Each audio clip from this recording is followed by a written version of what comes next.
হাৰুৱাবান্ধৰ দৈনিক বজাৰৰ PWD ৰাস্তাত ঘাইপথত আবেলি 4টামান বজাত ট্ৰেফিক পুলিচে একাংশ গাড়ী চালকজনৰ ফাইন কাটা পৰিলক্ষিত হৈছে।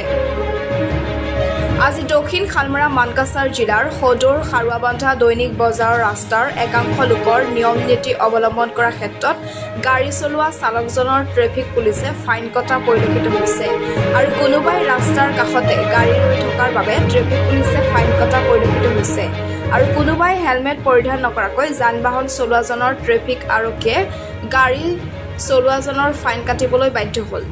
গাড়ী মটৰ বাইক চলোৱাসকল নিয়ম নীতি উলংঘা নকৰিব। মানকাছাৰ জিলাবাসীয়ে ৰাইজে যাতে সচেতন হয়।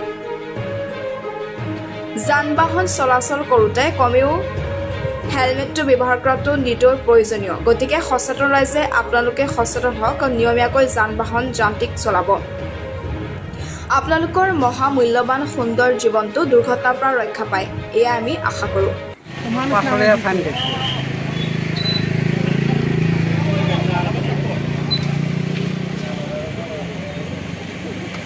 আপনার নাম কি? আনারুল ইসলাম। আপনার ঘর সরকারি মারা কিহর বাবে ফাইন কাটিছে? এই গাড়ির সাইডতে আছিল, এই অল্প ইয়ে আছিল, কিমান টকা কাটিছে? 500 টাকা।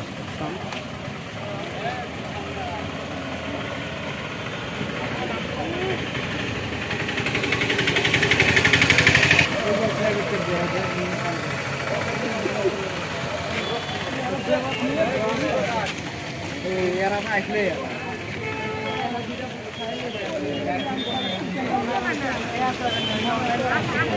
মানকাছাৰ পৰা মনিৰুল ইছলামৰ ৰিপৰ্ট, নিউজ 24N।